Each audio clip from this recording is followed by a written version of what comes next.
পৈতৃক সম্পত্তি নিয়ে দুই ভাইয়ের বিবাদ গড়ালো আদালত পর্যন্ত। উচ্চ আদালতের নির্দেশে শেষ পর্যন্ত চলল বুলডোজার।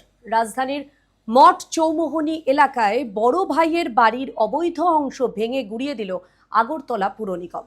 পৈতৃক সম্পত্তি নিয়ে দুই ভাইয়ের মধ্যে দীর্ঘদিনের বিবাদ গড়ালো আদালত পর্যন্ত। অবশেষে উচ্চ আদালতের নির্দেশে বুধবার রাজধানীর মঠ চৌমোহনী এলাকায় এক ব্যক্তির বাড়ির অবৈধ নির্মাণ অংশ ভেঙে দিল আগরতলা পৌর নিগম কর্তৃপক্ষ। জানা গেছে, মঠ চৌমোহনী এলাকার দুই ভাই চয়ন পাল এবং অবসরপ্রাপ্ত প্রধান শিক্ষক দীপক পালের মধ্যে পৈতৃক সম্পত্তি নিয়ে চলছিল দীর্ঘদিন ধরেই অশান্তি। বিষয়টি প্রথমে আগরতলা পৌর নিগমের নজরে এলে নিগম কর্তৃপক্ষ বড় ভাই দীপক পালের বাড়ির একটি অংশকে অবৈধ ঘোষণা করে তা ভেঙে ফেলার নির্দেশ দেয়। পরবর্তীতে এই নির্দেশকে চ্যালেঞ্জ করে উচ্চ আদালতে মামলা দায়ের করা হলেও আদালতের রায় পৌর নিগমের সিদ্ধান্তই বহাল থাকে। সেই মোতাবেক বুধবার কড়া নিরাপত্তায় দীপক পালের বাড়ির অবৈধ অংশটি ভেঙে গুড়িয়ে দেয় এএমস এর টাস্ক ফোর্স। এই বিল্ডিংটা যে আছে সেটা একটা পোর্শন অবৈধভাবে নির্মাণ হয়েছে। এই কারণে 2020-2021 সালে আমাদের ইস্ট জোনাল অফিসের অ্যাসিস্ট্যান্ট কমিশনার এটা ভাঙার নির্দেশ দেওয়া হয়।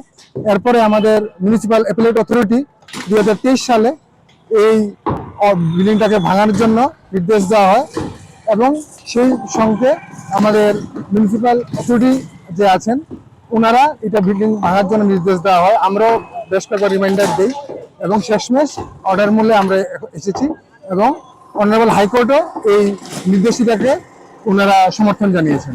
অভিযুক্ত অবসরপ্রাপ্ত শিক্ষকের স্ত্রী অবশ্য এই ঘটনার পিছনে ছোট ভাই চয়ন পালের দিকেই আঙুল তুলেছেন। তার দাবি, ছোট ভাই চয়ন পাল তাদের চলাচলের রাস্তা দখল করে বাড়ি নির্মাণ করতে চাইছিলেন, আর তাতে বাধা দেওয়াতেই এই প্রতিহিংসামূলক অভিযোগ করা হয়েছে। ঘটনা হয়েছে পারিবারিক ঝামেলা আর কি, যার দরুন সে আমার বিল্ডিং এর রাস্তা নিয়ে গন্ডগোল।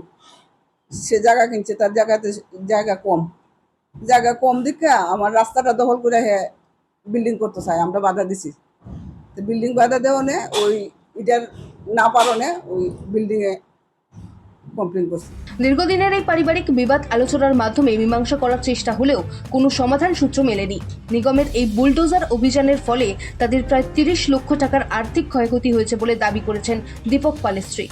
অন্যদিকে এএমস এর আধিকারিকরা সাফ জানিয়েছেন, সম্পূর্ণ আইন মেনে এবং আদালতের নির্দেশকে মান্যতা দিয়েই এই উচ্ছেদ অভিযান চালানো হয়েছে।